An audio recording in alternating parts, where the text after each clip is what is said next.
Good morning, boys and girls. Today we're back to talk about the basic idea of differential equations.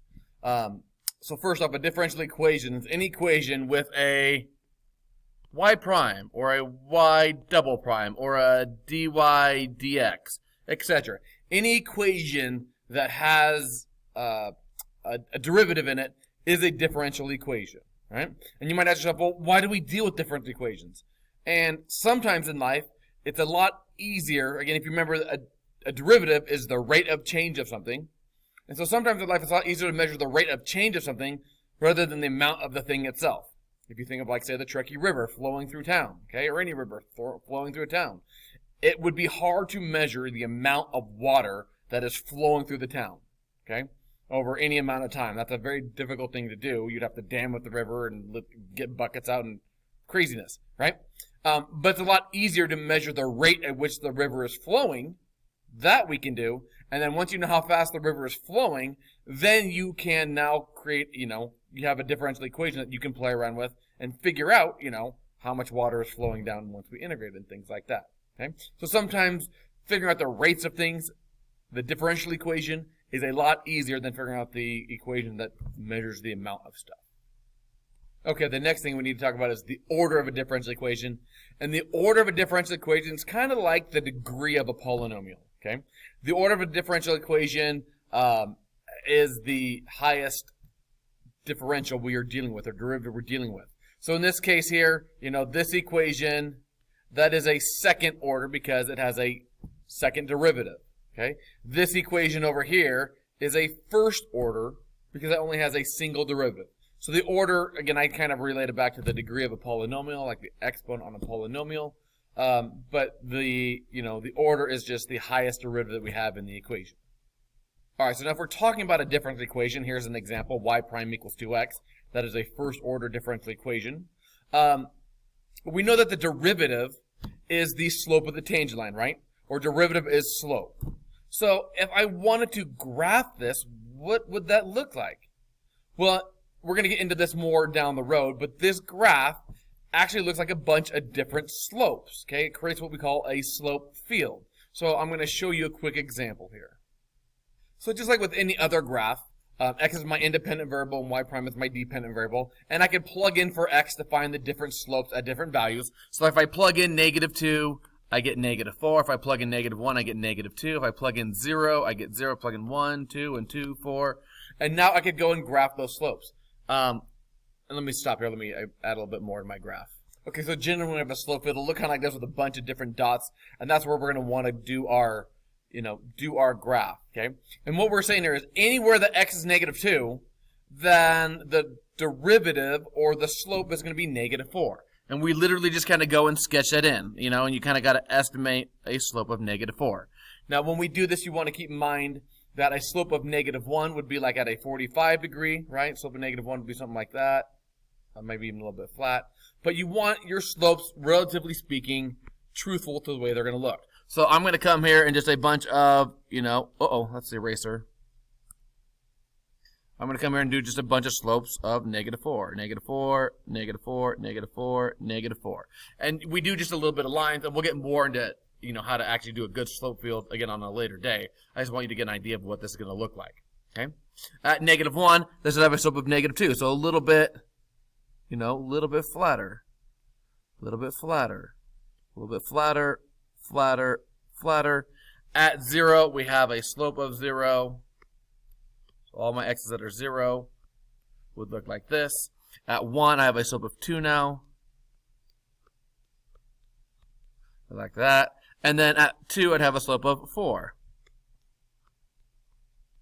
So again, steeper again, looks kind of like that. So this would be a rough idea of what the, this is called the slope field for y prime equals 2x looks like. And if you start looking at it, you might be able to begin to see some shapes, right? Okay. So I'm going to let you play around with what you think those shapes are for a sec, but maybe you can start to see them. I'm going to come back here before I kind of graph anything on here. I'm going to come back to our equation, y prime equals 2x. So if I wanted y, if I wanted to work backwards, hey, what was the equation? I'd want to take the antiderivative of both sides, right? Or integrate both sides. And if I integrate both sides, I get y equals, and I should put a dx over on this side here, But y equals 2x squared over 2 plus c, or y equals x squared plus c. And so again, we've talked about how when you integrate an indefinite integral, when you find an antiderivative, you get a family of graphs, right? A family of parabolas in this case. And that's what I'm saying. You might be able to see, you know, again, they could be anywhere, but you might be able to begin to see some of these, you know, parabolas taking shape in our graph if you follow those slopes. Okay? And so when we look at a differential equation, okay, we're getting this slope field and we're getting that family of graphs with all those slopes. Sorry if that got weird there for a second. My finger accidentally hit the pause button. All right, but that's just quick preview. That's what a differential equation looks like when we graph it. All right, moving on then. All right, so today again we're just kind of going over the general idea of differential equations, that they come from our derivatives, that they have a family of graphs, you know, that do them, and we'll talk about how we can talk about particular graphs or particular solutions of those families sometimes. But here's another example or way we can play around with this. Y prime of t equals 2.5y is my differential equation. I'm going to show through substitution that y equals 10e to the 2.5t, okay, is part of that family of graphs that would have this, or I want to show by substitution that y equals 10e to the 2.5t is part of that family of graphs that would have that as a differential equation, or that as a derivative. All right. So if I wanted to show this, I would probably start out by taking the derivative of this. All right. So I get y prime equals, if I take the derivative of e to the u, it's e to the u, so 10e to the 2.5t, chain rule times 2.5. All right. And so now if I look at this, I get y prime equals, I can flop that around, 2.5 times 10e to the 2.5t. Maybe you see why I'm doing this here in a sec. But now, here's our through substitution part. 10e to the 2.5t, hey, that is y. That's what we said y was up here. So y prime I could rewrite as 2.5 y. So y prime, or y prime of t, is 2.5 y. Handwriting's not so great there. All right. So this is a function that would have 2.5 times y as the derivative. We just, again, normally haven't looked at it quite that way, but we're going to have to do some of this playing around with our derivatives and rewriting them in different forms. Okay, now I just want to do this one more time, but now I'm going to do it with y equals ce to the 2.5t. Does it really matter what number was in front here, basically, is our premise. Okay? Does it matter what that constant is, or is this like r plus c at the end when we take the antiderivative of something?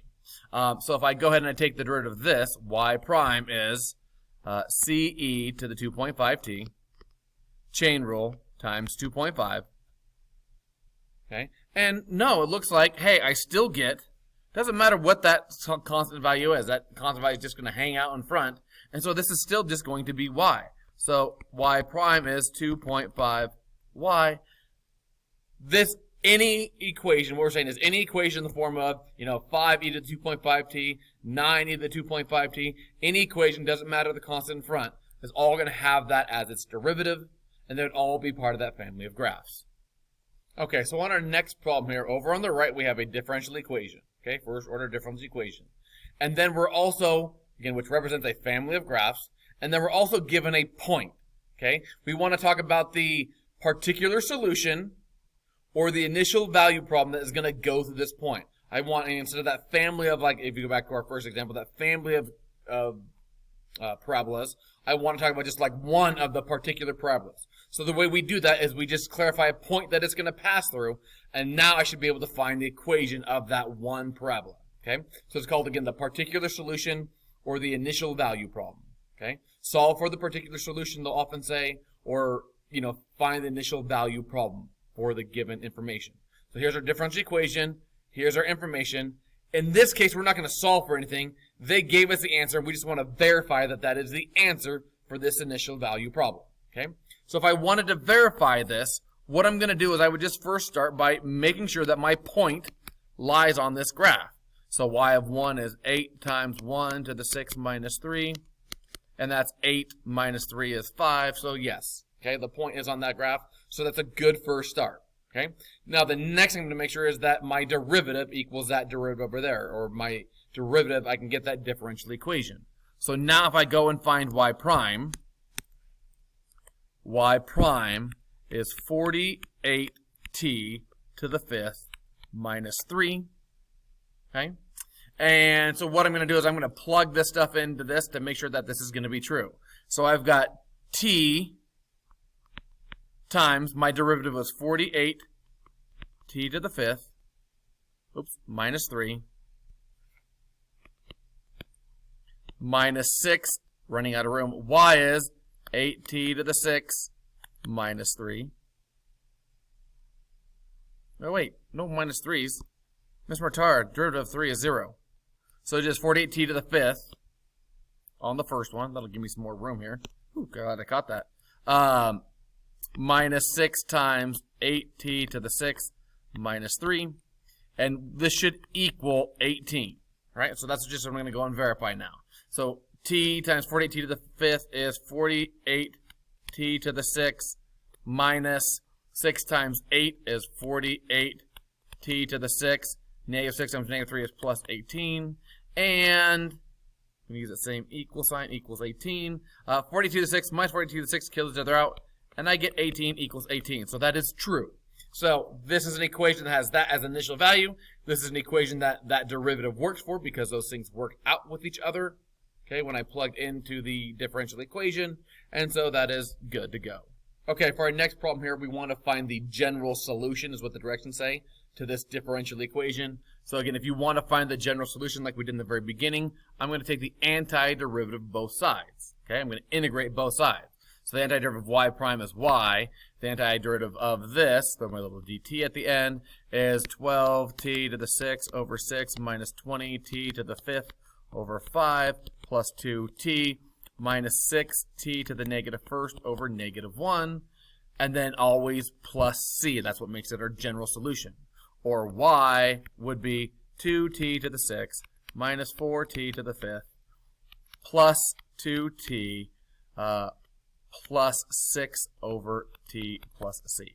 And there's our general solution that would have that as a derivative. And then I got this plus c because there could be any constant after that, because when you take the derivative of that constant, it becomes 0.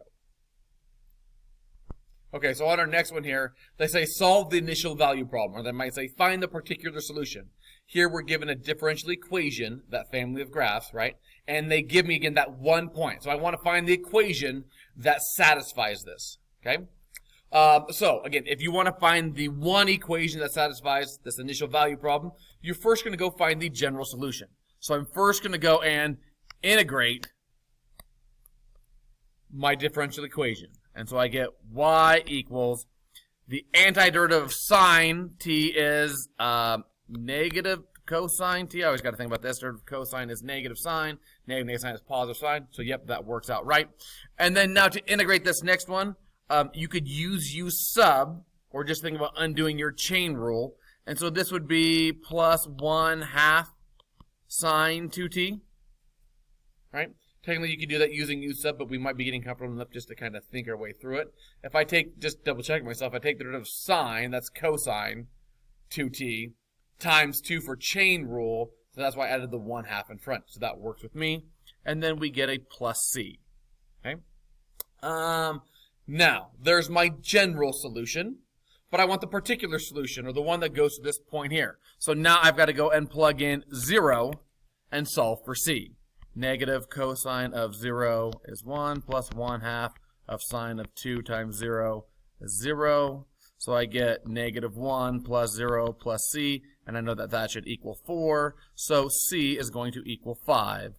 And so for my particular solution, it's y equals negative cosine of t plus 1/2 sine of 2t plus 5 is my c. And there's my particular solution. Okay? Okay, the last little hint I got to give you here, this is for the homework tonight, is that if you have an object that is falling on Earth, the force of gravity or its acceleration is negative 9.8 meters per second squared. So if I wanted to start finding velocity and the position, I would start with that number right there. Okay, there's your little hint for tonight. Come with me with questions, See you later, boys and girls. Have a great day.